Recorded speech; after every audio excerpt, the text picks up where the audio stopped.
ये आपने इन्फिनिटी का साइन वगैरह बनाया है, व्हाट इज?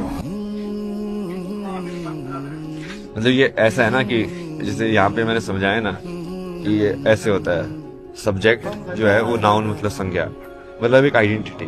तो उसका आप मैथमेटिक्स में नंबर की फॉर्म में देख सकते हो, 0 1 और इन्फिनिटी। एक्चुअल में 0 1 और इन्फिनिटी सेम ही होता है। अभय जी की इस वीडियो को देखने के बाद मैंने रियलाइज किया कि हर किसी को इस कंसेप्ट के बारे में पता होना चाहिए। 0 1 और इन्फिनिटी को यूजुअली लोग नंबर्स तक या न्यूमेरिक सिस्टम तक सीमित रखते हैं, बट एक्चुअल में इन तीनों चीज़ों के बीच में इस पूरे संसार का रहस्य है और ये तीनों चीज़ें सेम है। बट देखने के पर्सपेक्टिव पे डिपेंड करेगा कि हम इसको अलग देखेंगे या फिर इनको सेम देखेंगे।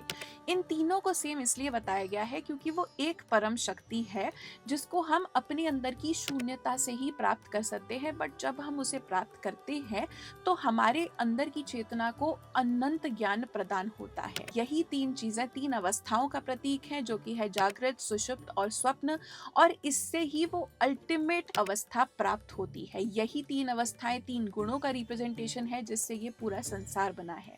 आपने कथाओं में पढ़ा होगा कि ये पूरा संसार उस एक शक्ति, एक परब्रह्म, एक परमात्मा में लीन रहता है, और जब वो परमात्मा इच्छा करते हैं कि ज्ञान के थ्रू वो क्रिया करें, तब जब वो एक साकार रूप रखते हैं तो ये सृष्टि अनंत ब्रह्मांडों में बट जाती है। वो इसी वजह से, क्योंकि ये सृष्टि शून्य होने के बाद भी अपने अंदर इतनी अनंतता रखती है कि जब वो अपना विस्तार करती है तो वो सिर्फ एक 4 मुख के ब्रह्मा जी तक ही सीमित नहीं रह सकती। तभी हमें कथाओं में 10 मुख के ब्रह्मा जी, 100,000, 10,000 अनेकों प्रकार के ब्रह्मा जी बताए जाते हैं, क्योंकि वो शक्ति शून्य होने के बाद भी जब साकार रूप रखती है तो वो अपने आप को सीमित नहीं रख सकती, अनंत रूपों में बांटती है।